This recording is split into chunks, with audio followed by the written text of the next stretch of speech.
নেওয়ার মতো কিছু নেই আমাদের মতো মধ্যবিত্ত নিম্ন মধ্যবিত্ত মানুষ। কারণ ১,০০০ টাকা দিয়ে এখন কিছুই কিনা যায় না। আপনার কামাই ব্যয় হলো ১,০০০ টাকা, কিন্তু আপনার ব্যয় হইব ১২০০ টাকা। বলার কি আছে, এখন তো স্বাদ থাকলেও সাধ্য নাই, দেখি ভালো চিনি নিতে পারি। এই যে ঘুরে আইসা পরে লাস্টে তা দেখলাম নেওয়ার মতো কিছু নেই আমাদের মতো মধ্যবিত্ত নিম্ন মধ্যবিত্ত মানুষ।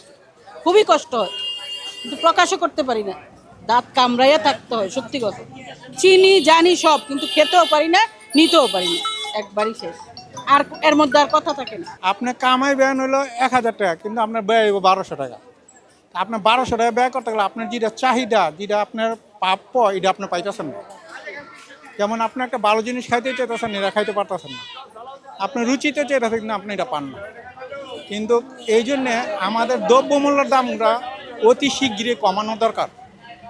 কারণ দ্রব্যমূল্যের দাম যদি না কমাইতে পারে, আর আমাদের দেশ হইলো মানে অল্পতে সিন্ডিকেট তৈরি হয়ে যায়। সত্যি কথা বলতে কি, আগে তো ১,০০০ টাকা নিয়ে বাজারে আসলে ২-৩ রকমের জিনিস কেনাকাটা করতে পারতাম, আর ১,০০০ টাকায় দেখেন ১ কেজি মাছ কিনে চলে যাচ্ছি, আর করার ক্ষমতা নেই। তার মানে আমাদের মতো মধ্যবিত্ত যারা আছি, তারা দৈনিক যে ইনকাম করি বা মাসিক যে ইনকামটা, মোটামুটি 5 দিন বাজার করলেই মনে করেন যে পকেট খালি। সরকারের করণীয় বাজারটা নিয়ন্ত্রণ করার জন্য আর কি, যদি এরকম কোনো সিন্ডিকেট থেকে থাকে সেটা মানে খুঁজে বের করে এটাকে একটা সঠিক ইয়েতে আনার জন্য, যে সঠিক তদারকির মধ্যে আর কি। যে যদি সরাসরি মানে কৃষক আর হচ্ছে আমরা সরাসরি যদি মধ্যবিত্ত মানে মাঝখানে যারা আছে তারাই প্রফিটটা লুটে নিচ্ছে। মেন কথা, ধরেন এই মাছটা এই বাজারে কিনলাম ১,০০০ টাকা কেজি, আবার কিছু কিছু জায়গায় আছে দেখবেন যে সেখানে গেলে দেখা যায় যে ৬০০-৬৫০ টাকা কেজি। কারণ ১,০০০ টাকা দিয়ে এখন কিছুই কিনা যায় না। আগে তাও এক পদের মাছ কিনা যাইত। কারণ এখন বাজার আসলে কোনো কিছুই কিনা যায় না ওই রকম দামে।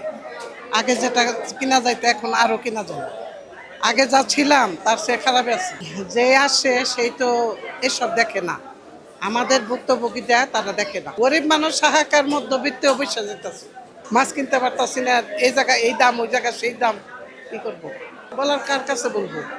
যেই লঙ্কায় যায় সেই হনুমান। কারণ এটা আমরা দেশের জনগণ যদি একতা না হই, মানুষের দুঃখ যদি না বুঝে, আমি না খেয়ে আছি আপনি খাবেন, এটা তো হয় না। বাজার দর কম্পারেটিভলি সপ্তাহে ৬ দিন যেভাবে থাকে, ফ্রাইডেতে সেরকম থাকে না। বিকজ ফ্রাইডেতে বাজারে ক্রাউড বেশি হয়, মোটামুটি মধ্যবিত্তের আনাগোনা বেশি বাড়ে। কারণ মধ্যবিত্তরা সপ্তাহে ৬ দিন সময় পায় না, শুক্রবারে আসে, যার কারণে যারা বাজারদার আছে তারা এই সুযোগটা নেওয়ার চেষ্টা করে।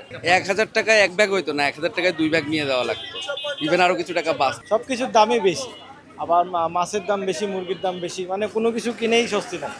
এই অলরেডি ওইটুকু বাজার করছি, তাই মনে করেন যে ৩-৪ হাজার টাকা শেষ।